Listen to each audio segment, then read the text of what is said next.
Live from Indianapolis, presented in high definition, this is Fox 59 Morning News.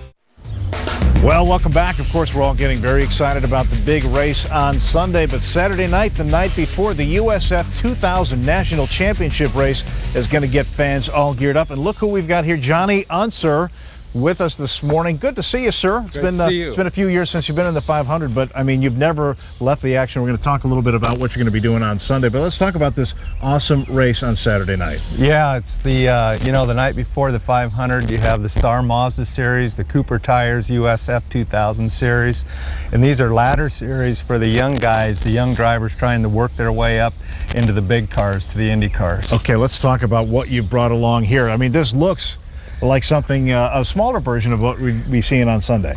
That's actually what it is, a USF 2000 car. It'll run about 150 miles per hour. It's got 170 horsepower, and it's a small version of an Indy car where it's the training ground, and it's very aggressive, very tight racing, and these young kids get in. If they do well here, they move up to the Star Mazda, then to Indy Lights, then to Indy cars. Tell me about the backgrounds of some of the racers that you'll see getting into these machines. Most of these kids come from the karting background, so go-karts from all over the world.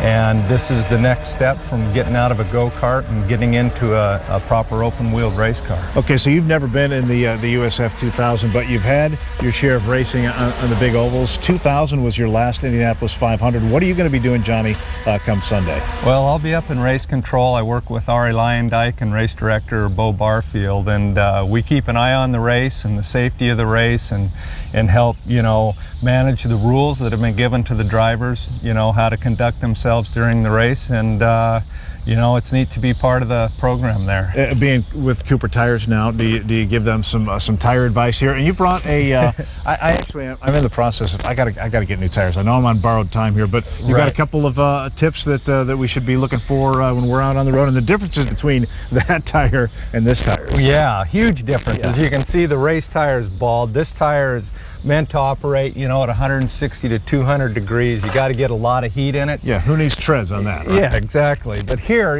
on your passenger car tires, it's important. This is my rental car, and these tires are in good shape. Okay. But you want to make sure you have enough tread all the way across. Keep an eye on your air pressures. That's really important. The air pressures that are set not on the tire, those are the maximum pressures, but what's listed on the side on the door jamb. And you check your pressures when they're cold. And then you can do a simple test with a penny. You stick the penny in the tread, and if you can only see the top of Lincoln's head, if you see deeper than Lincoln's head, you're okay. You see that? But if it was up here, you wouldn't have enough tread depth.